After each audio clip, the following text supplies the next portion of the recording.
চাঁদা দলীয় লোকেরাই নিত, যারা সরকার গঠন করছে তারাই নিত। এদেশের চাঁদাবাজ বলতে শব্দ নাই, এদেশের থেকে দুর্নীতি মুক্ত করতে হবে দেশকে। আপনার এই সরকার যাওয়ার পরে কোনো চাঁদাবাজও নেই, কোনো ঝামেলা। ভালো লাগছে, আমাকে এখন কোনো চাঁদা দিতে হয় না, আর এখন কোনো ঝামেলা নাই। আমরা 15 বছর চাঁদা দিয়েছি, এই সরকারের পর আমরা কোনো চাঁদা দিই না, মানে আমরা খুব শান্তিতে আছি। কেউ চাঁদা চায় না, চাঁদা চাইলে ছাত্ররা বলছে চাঁদা চাইলে এখন মোবাইল নাম্বার দিয়ে গেছে, তারপর আপনার সেনাবাহিনীর নাম্বার আছে, কেউ যদি চাঁদা চায় একে দইরা একবার ফোন দিতে, নাহলে আমার করছে তারপর তো কইছে মারতে মাইরে থুয়ে দিতেন, তারা লুয়ে যাইব। একটা যারা আওয়ামী লীগের লোক আসছিল, আর এক হয়তো আওয়ামী লীগের লোক, আর এই চাঁদা নিতে হয়েছে, আর এক হয়তো আমরা এই লিগ করি এই লিগ করি, লিগের দোয়াই দিয়ে আর কি কথা টিয়া নিত। আমরা ডেলি 250 টাকা করে দিতাম, না দিলে দোকানদারি করতে যায় নাই, উড়াও দোকানে ফালাই দিত মাল টাল, তেমনি ঠাস করে মালা নিয়ে ফালাই দিত, 2-10 টাকা কম দিলে লাগিয়ে যেত। অনেক সময় এইটাতে তো টাকাটা উড়াইতো, আমরা তো 22 টাকা আনতাম না, যে এইটাতে দাম বাড়লে আমরা দিনটা একটা আটানা চারানা বাড়তো। এখন তো মনে করেন আর চাঁদা নাই, অনেক দিয়ে যাবো এটাতে 1-2 কম, মানে এই জিনিসটা আমার লাগে না। যেমন আগে আমরা দিয়ে একটা কলমি আসতাম 3 আড়ি 20 টাকা, অনেক 3 আড়ি 15 টাকা বেশ আমরা আড়িতে একটা থাকে, তখন দিয়ে এটা তার একটা আমরা ভরতাম, মানে একটা দিন চাঁদা নিলে আমরা একটা তখন বাইতে আনতাম না, ইনতে আমরা ভরতাম, বইটা মিক্সার করে একটা দাম ফেলাইতাম, যে দামে মানে এই চাঁদাটা লাগে না, এটা আমার বাইক চাঁদা আমরা কমাই দিই।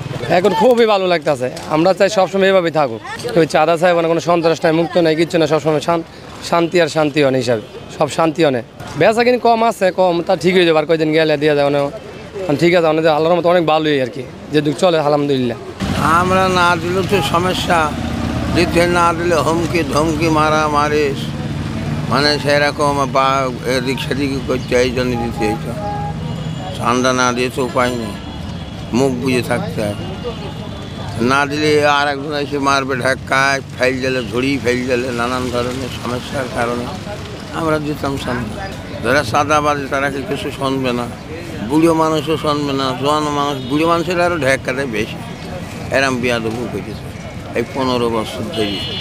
আমি আছি 9 বছর, কারণ বাজার এর আগে থেকে বসতাম না, তবে এরা 9 বছর ওই যার না দিয়েছে মনে বুড়ো, আমি তো বয়স্ক লোক, আমারও ছাড় নেই, ওই ধরনের ওই ঢেক্কা ঢক্কি ঝুড়ি ফেলে যাবে এদিকে, নানান ধরনের। না এই আপনার এই সরকার যাওয়ার পরে কোনো সাদাবাজও নেই, কোনো ঝামেলা, এখন নিরিবিলি আছে, ভালোই আছে। এদেশের চাঁদাবাজ বলতে শব্দ নেই, দেশের থেকে দুর্নীতি মুক্ত করতে হবে দেশকে। কারণ বাজার বললে কোনো শব্দ নেই, গ্রাম থেকে শহর পর্যন্ত সকল জায়গায় দুর্নীতি মুক্ত করতে পারলে এই দেশ স্বাবলম্বী হবে, তার আগে কখনো এই দেশ স্বাবলম্বী হবে না।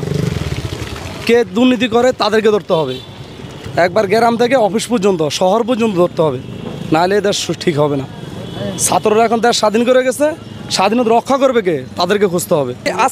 আজকে আমি দেখলাম যে বাজারের মূল্যস্থিতি ঠিক আছে, কালকেও ঠিক আছে, পরশু থেকে যদি ব্যয় ঠিক হয় তাহলে তো এটা ঠিক না, তাহলে কি এটা স্বাধীনতা রক্ষা হলো? সরকারের কাছে আমরা এই দেশ দুর্নীতিমুক্ত একটা দেশ চাই, শান্তপ্রিয়, সকলে যেন মিলেমিশে এক ছাতার নিচে বসবাস করে, সেই দেশ আমরা চাই। ভালো লাগছে, আমাকে এখন কোনো চাঁদা দিতে হয় না, আর এখন কোনো ঝামেলা নাই, বুঝছেন? এখন আমরা রিল্যাক্সে ব্যবসা করতে পারতেছি। যারা চাঁদা নিত, ধরেন সরকারি দলের লোকেরা চাঁদা নিত, এখন তো ওনারা নাই, এখন সব চাঁদারা সব কিছু করতেছে, এখন কোনো চাঁদাবাজি নেই। এখন জিনিসপত্র আগের দাম বাড়তি আসছিল, মনে করেন চাঁদা নিত, এই কারণে জিনিসপত্র আমরা বাড়তি বিক্রি করা লাগবে।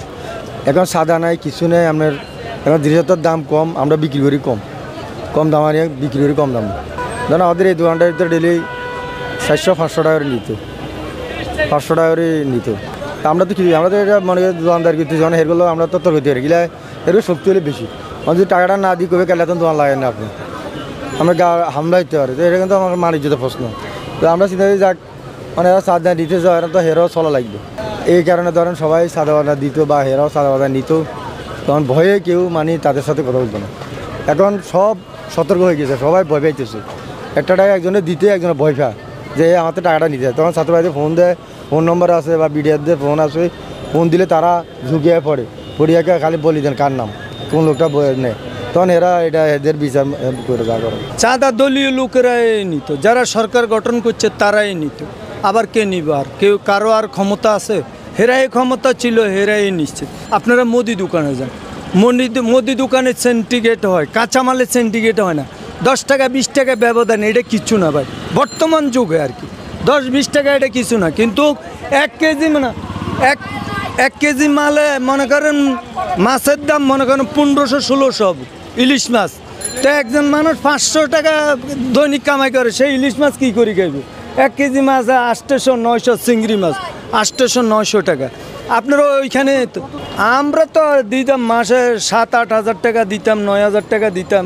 অনেক অনেক ব্যবহার খারাপ করতো, অনেক জঘন্য জঘন্য কথা বলতো। মনে করেন 10 তারিখে দিতাম, 10 তারিখের জায়গা 12 তারিখ হইলে 13 তারিখ হইলে অনেক খারাপ কথা বলতো, অনেক গালিগালাজ করতো। ছাত্রদের রক্তের বিনিময়ে এ দেশ গঠিত হয়েছে, এদেরকে সবসময় সব জায়গায় তাদেরকে রাখার জন্য আমি অনুরোধ জানাচ্ছি সরকারের প্রতি।